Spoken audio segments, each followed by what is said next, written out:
the WordPress dashboard. There are a few different things that you can look at on this menu. The first time you come here and look at it, it definitely looks quite confusing and there are too many options for you. I promise it isn't as complicated as it looks. So the first thing is the black line down the left hand side of the screen is your main navigation menu. This will allow you to go to the pages or to your shop settings or to your blog pages.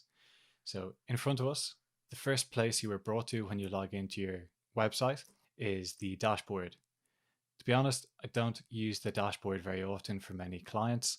For e-commerce websites, it can give you can have an overview here of reports, which can be handy. But in general, we wouldn't use the dashboard. So the main places for you to look are, well, I'll go through them one by one. So we've got updates. Updates is referring to the plugins on the website and what plugins can be updated for your website. Avada is this theme that we are using. So for other website builders, you will not see Avada here. You might see a different name such as Flatsum or another one. In the Avada editor, you will be able to go in and to change many different options for this specific theme. I'm going to ignore that for the moment. If you have had your website built for you, then you may not need to go in and edit that section at all. The main two places that you want to be looking are your pages. So you see pages on the left hand side here. This is where you are able to view all of the pages from your homepage to the other pages that are built into your website. So we're currently looking at the pages and you can add a new one here. You can go in and you can see posts. Posts are your blog posts. So this is if you've got news articles or blogs. Sometimes you may have portfolio listed on the left hand side, and that is where you can show off your case studies or different work that you have completed for other clients. WooCommerce, if this is installed, this is where you'll be able to go in and to view all of the orders. So you go to WooCommerce and orders, and you will be able to mark them as processed, complete, failed, refunded to people. There are no orders in here at the moment. You can also go to the products tab. The products tab will allow you to review all of the different products you have live on your website, to add new products, and to edit the current products that you have available for you.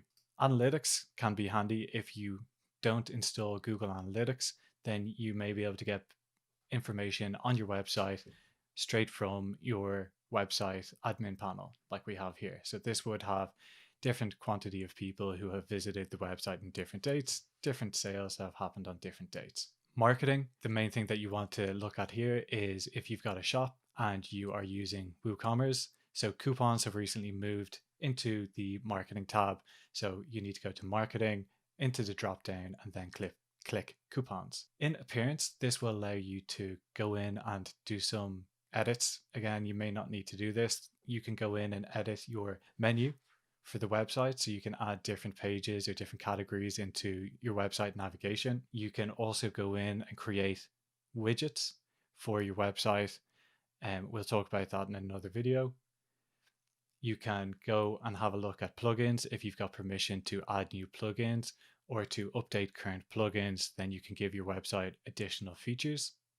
Users will allow you to add new users. So you may want to add in a new person to write articles or blogs for your website, or you want to give an administrator access so they can go in and make website edits. So this is where you would do that.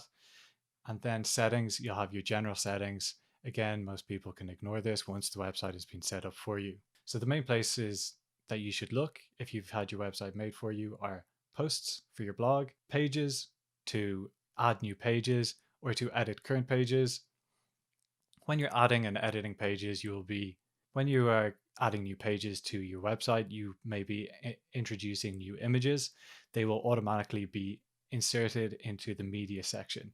So you can usually ignore this media option and you go into the media file when you are looking at creating the new page that you are working on. So you've got posts, pages, WooCommerce to see orders and to mark them as complete, products to add new products or to edit pricing or to edit shopping, marketing to add new coupons, users to add new users or to give different people administration access or different types of access to your website. And that's it. Check out our other videos where we will break down creating and updating a website, breaking it down into bite-sized chunks.